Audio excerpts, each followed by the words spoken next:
దేవస్థానములకు అనుబంధ దేవస్థానమైన శ్రీదేవి భూదేవి పెరిందేవి నాయిక సమేత శ్రీ వరదరాజస్వామి ఆలయము దాదాపు 2000 సంవత్సరాల పూర్వము.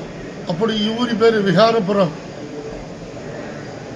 జనమేజయ మహారాజు తన తండ్రి పరీక్షిత్ మహారాజు ఆస్థాన జ్యోతిష్కులైతే పాము కాటుతో మీ నాన్నగారు చనిపోతారని శాస్త్రం జ్యోతిష్యం చెప్పితే అసలు భూలోకంలో పాము ఉంటే కదా మా నాన్నను కాటు వేయడానికి అంటూ పరీక్షిత్ మహారాజు యొక్క కొడుకు జనమేజయ మహారాజు మహాసర్పయాగం నిర్వహిస్తారు.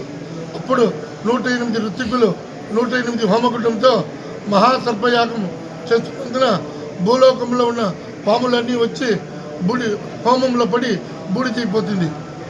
లాస్ట్ ఆఖరిన திருப்பார்கடல் பள்ளி கொண்டிருந்த శేషసాయి సప్తనాగం 7 తలల నాగుపాము వాసుకి పేరు మహావిష్ణుతో మొరపెట్టుకునగా అప్పుడు జనమేజయ మహారాజుకు స్వప్నంలో సాక్షాత్కరించి జాతస్య హృదో మృత్యు ధ్రువం జన్మజన్మత అన్నట్టు పుట్టినవాడు మరణించక మానడు, మరణించినవాడు జన్మించక మానడు.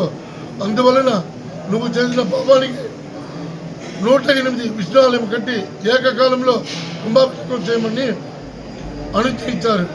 అందువల్లనే కాణిపాకంలో విహారపురం ప్రసిద్ధ వినాయక స్వామి దేవస్థానము రాకపురము. ఈ ఊరి పేరు విహారపురము. అప్పటి జనమేజయ మహారాజు పాండవులు మునిమనబడిన జనమేజయ మహారాజుతే ప్రతిష్ఠించిన వరదరాజస్వామి ఆలయం. అదే మాదిరి రాజరాజ 2వ నరేంద్ర కులోత్తంగ చోళుడు బ్రహ్మహత్య పాప నివృత్తం శివుని ఆజ్ఞతో మరగదాంబిక సమేత మణికంఠేశ్వర స్వామి ఆలయం నిర్మించారు. ఇది స్థల పురాణం. జై శ్రీమన్నారాయణ.